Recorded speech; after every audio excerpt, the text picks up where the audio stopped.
हो मंगल बहिणी. अहो काय म्हणून काय म्हणताय? अहो महत्वाचं सांगत होतं तुम्हाला. जाऊ दे बाई, नको सांगायला. सासू नाही ना घरात. तुम्ही पण हळू बोला. मी काही बोलले तर ओरडू बिरडू नका. माझ्या घरामध्ये सासू भीतीला पण कान असतात. अहो माझी नणंद काही काम करत नाही आणि माझ्या सासूला निस्ता तिचा पुळका आहे. निस्ता पुळका तिचा. काय करा मला तर काही समजत नाही बाई. फार डोकं बदल झालं बाई माझं. खरंच ना. हळू बोला. काय करू आता तुम्हीच मला सांगा. पण हळू बोला. मला नको नको झाले.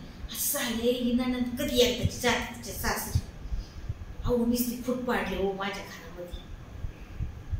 ऐकून माझ्या सासूला लई ना असं कान घेऊन ऐकायची सवय. लई घाण बाई. तोंड ना असं तोंड चालवतो. असं तोंड चालत. अहो मातीचं असतं तर फुटून गेलं असतं तिचं तोंड. नाही बाई मी काय नाही बोलत. मी आपली शांत गपचूप. आता इतक्या वेळची मी तर बसले. काही बोलते का मी? गपचूपच बसले ना. आपल्याला लई गरीब सावड. मला नको नको झाले. मी खरं सांगते. मला ना असं झालंय कधी ही म्हातारी एकदाची बोलत सासू. अगं बाय ऐकत बिकत हळू बोलायला लागली मला.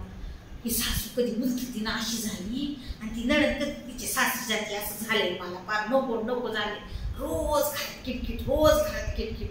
काय करा काही समजत नाही. शेजारला म्हणून तुमच्या कानावर घालायला आले. काय करू आता. माझं तुम्ही तरी ऐकून घ्या. आणि तुमची मैत्रिणी ना बाई माझी नणंद तेवढं तिला सांगा का बाई नीट वाग आणि जाय तुझे सासरे निघून. नको माझ्या जीवाला घोर करू म्हणून सांगणार. पण मी आलते म्हणून सांगू नका. मी आता जाते माझ्या घरी. सासूने ऐकलं ना तर लई राडा राहील घरामध्ये. मी जाते. मी मला नशीबच फुटकंय आता. काय करू मी तरी.